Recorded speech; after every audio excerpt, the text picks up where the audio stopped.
दोस्तों, आज की कहानी है। आज चाहे वक्त कितना भी आगे क्यों ना निकल चुका हो, लेकिन सदियों से प्यार की परिभाषा एक ही रही है।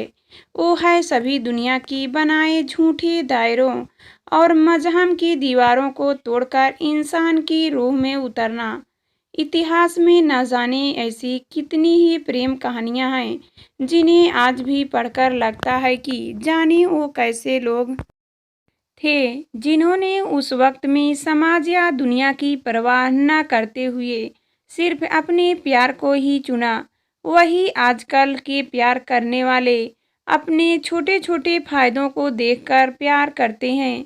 बहरहाल इतिहास की प्रेम कहानियों में से एक कहानी है मिर्जा और साहिबा की। पंजाब की लोक कथाओं में इन दोनों की लव स्टोरी का नाम सबसे ऊपर लिया जाता है। कहानी की शुरुआत हुई आज़ादी के पहले पंजाब के खीवा गांव से, जो अब पाकिस्तान में है। यहाँ के अस्पताल में एक औरत ने एक लड़के को जन्म दिया, लेकिन कुछ देर बाद बेटी को जन्म देती ही इस औरत की मौत हो गई। इसके पास के बिस्तर पर एक और औरत ने एक लड़की को जन्म दिया था। नवजात बच्चे को भूख से बिलखता देखकर लड़की कीमा से रहा नहीं गया और उसने इस लड़के को भी अपना दूध पिला दिया, जिससे ये दोनों लड़का और लड़की दूध के रिश्ते से भाई बहन बन गए। गुजरते वक्त के साथ दोनों बड़े हो गए। लड़की का नाम फतेह बीबी रखा गया, जिसकी शादी खर्राल जट समुदाय के सरदार वंचाल से हो गई।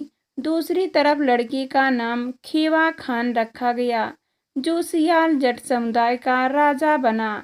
खेवा की शादी भी एक सुंदर लड़की से हो गई। फतेह बीबी को एक लड़का हुआ, जिसका नाम मिर्जा रखा गया, जबकि खेवा खान के घर चाँद सी बेटी ने जन्म लिया, जिसका नाम साहिबा रखा गया। मिर्जा की मां ने अपने बेटे को उनके दूध के रिश्ते के भाई खीवा खान के घर पढ़ाई करने के लिए भेज दिया। वहां जाकर मिर्जा की पहली मुलाकात साहिबा से हुई। दोनों का बचपन साथ गुजरा। दोनों के बीच अच्छी दोस्ती हो गई, लेकिन बढ़ती उम्र के साथ उनकी दोस्ती प्यार में बदल गई। धीरे धीरे उनके इश्क की चर्चा गली मोहल्लों और मस्जिदों में भी होने लगी। जब इस बात की भनक दोनों के माता पिता को हुई तो मिर्जा और साहिबा दोनों को अलग कर दिया गया। कहते हैं साहिबा इतनी सुंदर थी कि उसे देखते ही कोई भी अपने होश खो बैठता था, जबकि मिर्जा तीर चलाने में इतने उस्ताद थे कि कोई भी उनके निशाने से नहीं बच सकता था। वो अपने किसी भी तीर को किसी भी दिशा में मोड़ सकते थे। उनके पास हमेशा तीर की धनुष रहते थे। मिर्जा अपने साथ 300 तीर लेकर चलते थे। दोनों को अलग करने के कुछ दिनों बाद साहिबा का ताहिर खान नाम के शख्स के साथ रिश्ता पक्का कर दिया गया। साहिबा ने किसी तरह ये खबर मिर्जा तक पहुंचाई। मिर्जा साहिबा को उसके निकाह के दिन घर लेकर फरार हो गए।